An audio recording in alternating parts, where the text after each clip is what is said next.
오늘은 예수를 믿는다는 것은 무엇인지 제자론에 대해 함께 나눠보려고 합니다. 이번 강의를 준비하면서 이제 팬입니까? 제자입니까라는 책도 저도 함께 읽었는데 이제 그 내용을 보면서 굉장히 여러 가지 생각을 하게 되더라고요. 과연 팬이란 무엇일까? 또 제자라는 것은 대체 무엇일까? 라는 질문을 가지고 몇 주 동안 깊이 고민해 보았던 것 같습니다. 본격적으로 시작하기 전에 이제 여러분께 한번 여쭤보고 싶은 게 있는데 편한 거짓말과 불편한 진실 중에 어떤 것을 더 좋아하시나요? 사실 어떤 걸 고르더라도 오늘은 편한 거짓말을 하진 않고 불편한 진실을 얘기할 것 같습니다. 그 다음 질문은 이제 성도님들께서 생각하시기에 기독교에서 가장 중요한 진리는 무엇일까요?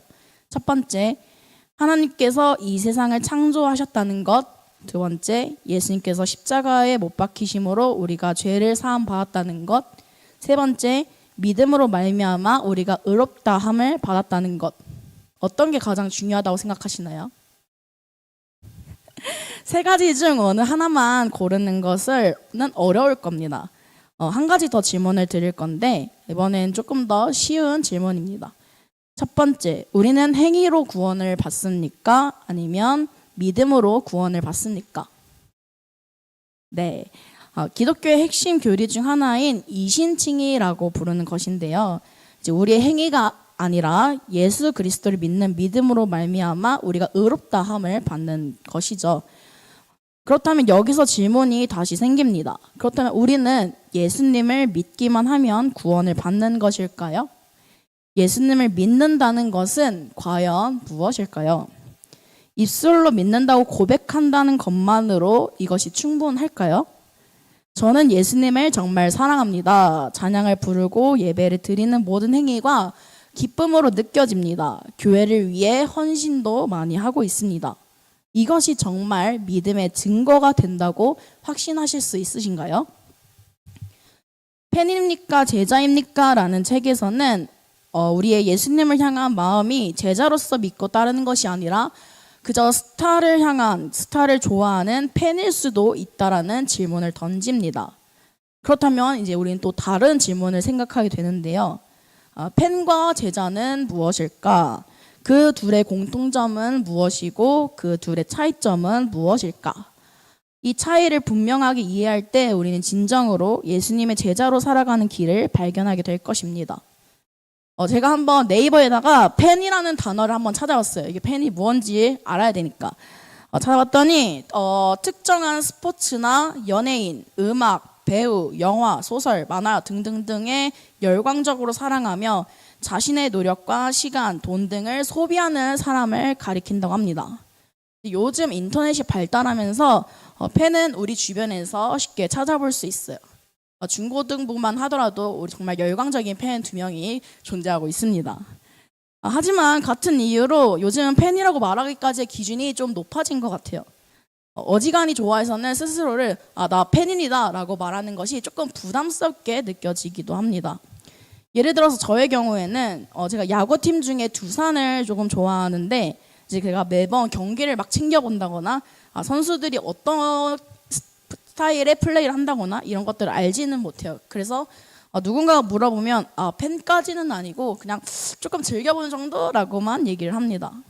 이제 아이돌이나 연예인을 좋아하는 팬들도 비슷한데요.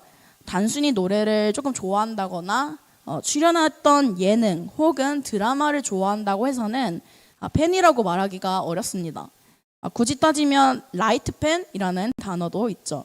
하지만 진짜 당당하게 팬이라고 말하려면 굿즈나 앨범을 샀거나 뭐 생카를 간다거나 출연한 방송을 여러 번 정주행해서 어떤 내용인지 외울 수 있을 정도여야 그렇게 얘기할 수 있습니다.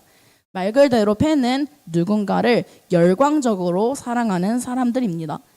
반면에 제자는 어떻게 정의할 수 있을까요?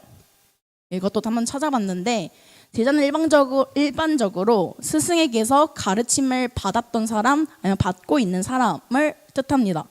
그런데 이렇게 정의만 보면은 팬에 비해서 감정적인 거리감이 느껴지게 됩니다. 팬은 대상을 열렬하게 사랑하는 데에 비해 제자는 다소 건조하게 느껴지기도 하죠. 실제로 팬은 자신이 좋아하는 사람을 매우 적극적으로 따릅니다. 그 사람이 입는 옷을 따라서 사고 읽는 책을 따라서 읽고 맛있다고 말했던 음식점을 일부러 찾아가기도 합니다. 시간과 돈을 아낌없이 쏘아붓는 사람들이죠. 하지만 그에 반해 우리는 일상에서 선생님, 스승에게 그런 감정을 느끼기는 드뭅니다. 만약에 누군가가 질문을 했을 때 혹시 당신이 좋아하는 가수나 배우에 대해서 알려주실 수 있나요? 라고 하면 아마 조그마한 시간도 없이 바로 대답할 수 있을 거예요. 하지만 반대로 당신이 좋아하는 선생님이 누구인가요? 라고 물어보면 대부분 쉽게 대답을 하기를 어려워합니다. 그래서 저는 처음에 이렇게 책을 읽고 팬과 제자를 비교하는 질문을 접했을 때 솔직히 조금 쉽게 받아들여지진 않았어요. 만약에 단순한 사랑의 크기를 본다면 제자보다 팬이 좀 더 뜨거운 감정을 느끼고 있는 것처럼 느껴졌기 때문입니다. 팬도 자신이 좋아하는 사람의 모습을 따라하고 제자도 스승의 가르침을 따라 닮아간다면 오히려 겉보기에 좋아하는 마음이 더 큰 팬이 나은 게 아닐까라는 생각이 저를 사로잡았거든요. 그래서 저는 제자가 되는 법을 고민하기에 앞서서 먼저 왜 나는 팬이 되어서는 안 되는가에 대해 좀 더 생각을 해보아야 했습니다. 요즘 세상에는 제가 생각하기엔 팬조차도 되지 못한 사람들이 많기 때문입니다. 예를 들어 왜 교회를 나가냐라는 질문에 그냥 주일이니까 항상 가니까 라고 대답하는 사람, 성경을 하나님의 말씀이 아니라 그냥 흰색은 종이 검은색은 글자 인쇄된 활자로만 읽는 사람, 찬양을 고백이 아니라 단순한 세상놀이처럼 부르는 사람 등등 이런 사람들을 과연 팬이라고 부를 수 있을까요? 그저 종교적인 습관을 반복할 뿐 사랑과 헌신이라는 감정적인 동력이 결여된 상태라면 저는 팬의 기준에도 미치지 못한다고 생각을 합니다. 하지만 오늘은 최소한 우리 모두가 팬은 되었다는 전제에서 이야기를 시작해 보려고 합니다. 저에게 가장 먼저 걸림돌이 되었던 문제는 사랑이었습니다. 팬과 제자 모두 대상에 대한 사랑을 바탕으로 관계를 맺는다는 점에서 저는 처음에 팬의 사랑이 제자의 사랑보다 더 뜨거운 것이 아닌가라는 의문을 가졌기 때문입니다. 실제로 팬의 사랑은 훨씬 더 열정적이고 감정적으로 보이니까요. 하지만 곰곰이 생각해보니 그것은 사랑의 온도 차이가 아니라 사랑의 종류의 차이였습니다. 제가 생각하기에 팬의 사랑은 도파민이 가득한 사랑인 것 같아요. 그래서 기분이 우울할 때 그 사람의 영상을 보면서 위로를 받고 인생이 지치고 힘들 때 그 사람의 존재만으로 힘을 얻습니다. 하지만 우리는 스승에게 그러한 감정적인 의존을 하지는 않습니다. 그렇다면 제자가 스승에게 가지는 그런 사랑은 어떤 성격을 가지고 있을까요? 저의 얘기를 한번 해보자면 저에게는 기억에 남는 선생님이 두 분 계세요.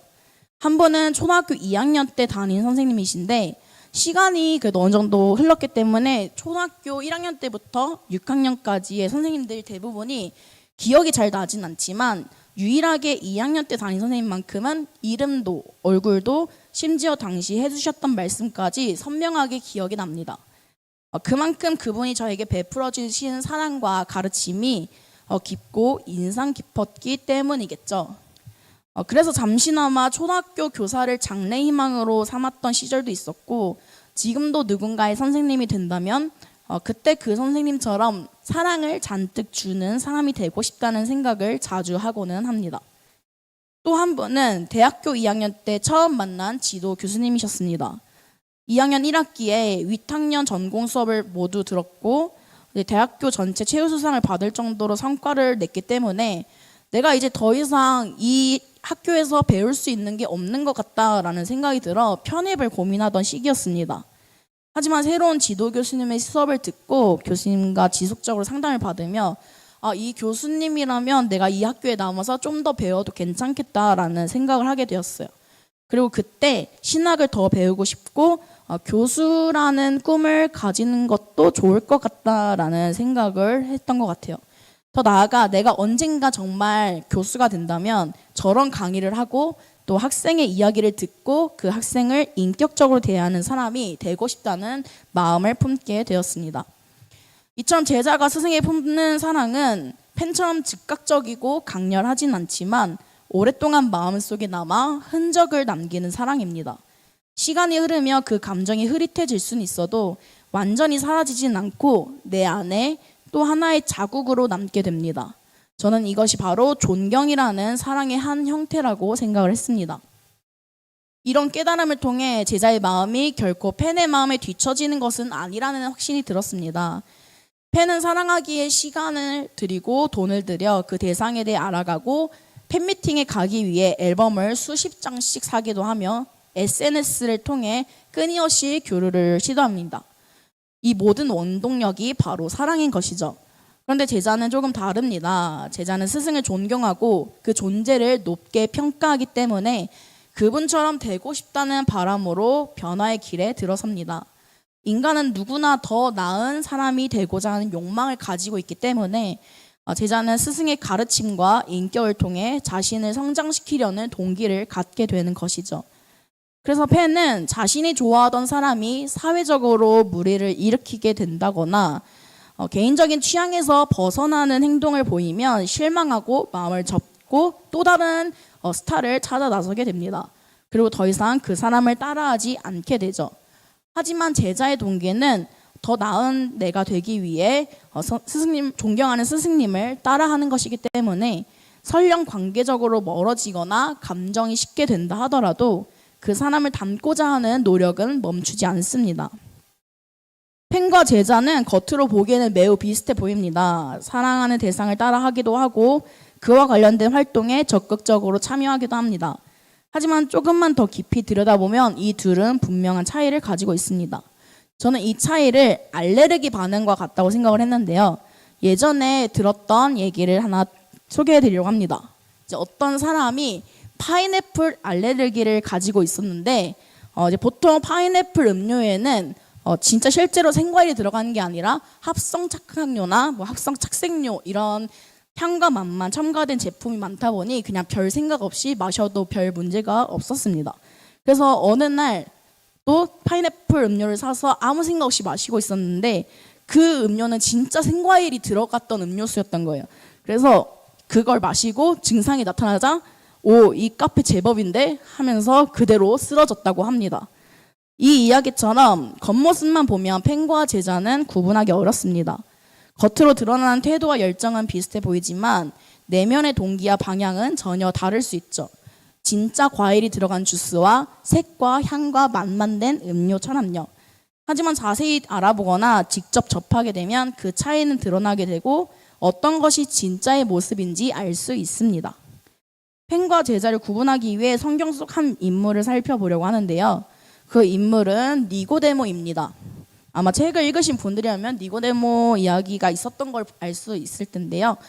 니고데모라는 사람은 유대인이고 바리새인이었고 또 사내들인 공회원이었습니다. 당시 이스라엘에는 약 6천 명의 바리새인이 있었고 또 그 중에서 단 70명만이 사내들인 공회원이 될 수 있었다고 합니다. 이를 통해 니고데모가 얼마나 엘리트였고 사회적으로 높은 지위를 지닌 인물이었는지 알 수 있습니다. 요한복음 3장에서는 니고데모가 예수님께 찾아와 이렇게 묻습니다. 이렇게 말합니다. 선생님께서 하나님께로부터 오신 분인 줄 압니다. 하나님이 함께 하시지 않으시면 선생님께서 행하시는 표적을 아무도 행할 수 없습니다.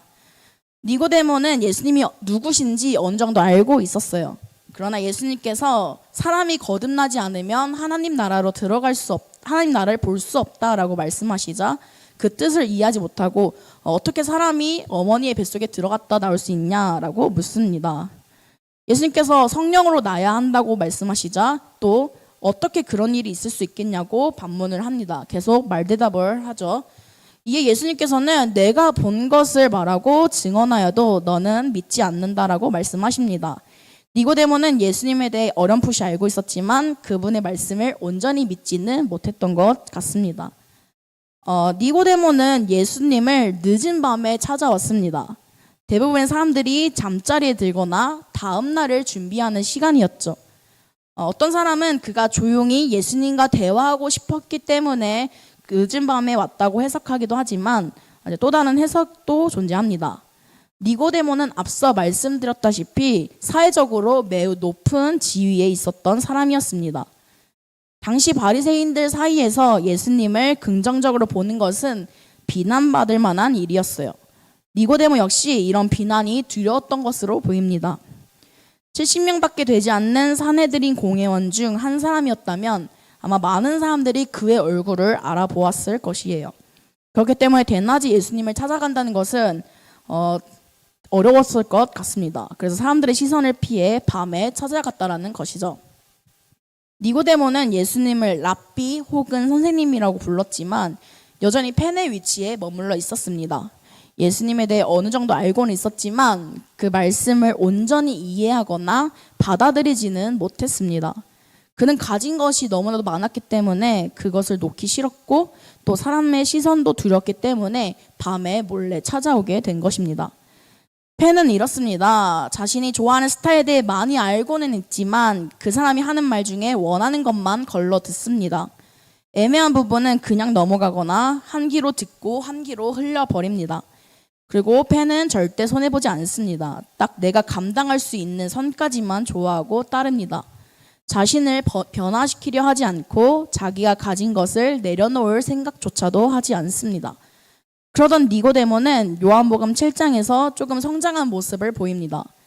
대제사장과 바리새인들은 예수님을 잡기 위해 아랫사람들을 보냈지만 그들은 예수님을 잡지 못하고 돌아오게 됐어요.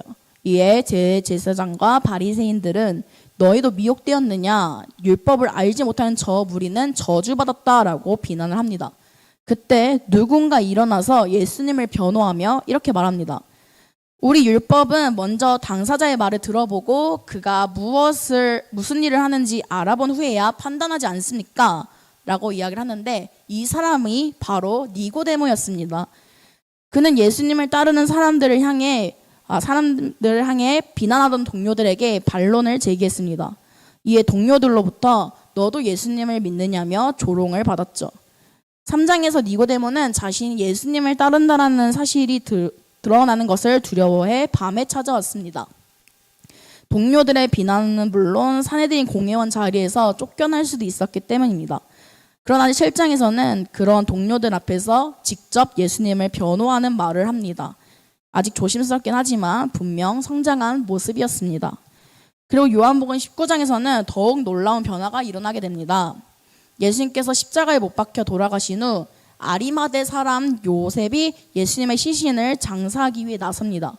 그리고 이때 니고데모도 함께하며 몰약과 침향을 섞은 것 100리트라 약 30kg에 해당하는 양을 가져와 예수님의 장례를 돕게 되죠.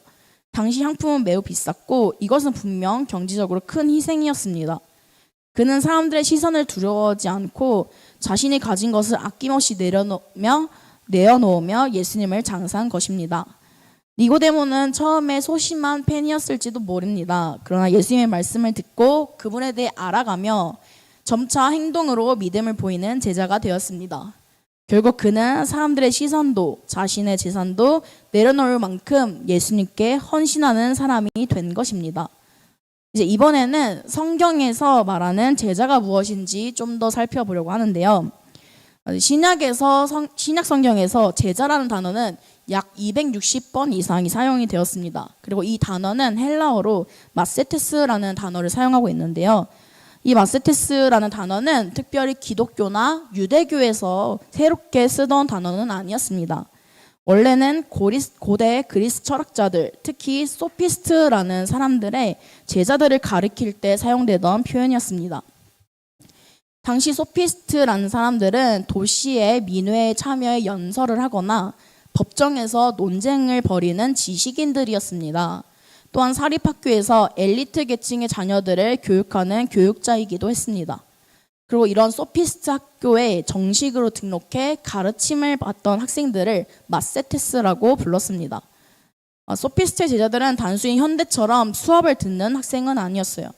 그들은 스승처럼 되기를 원했고 스승의 말투와 대화 방식은 물론 걷는 모습까지 따라했다고 전해집니다.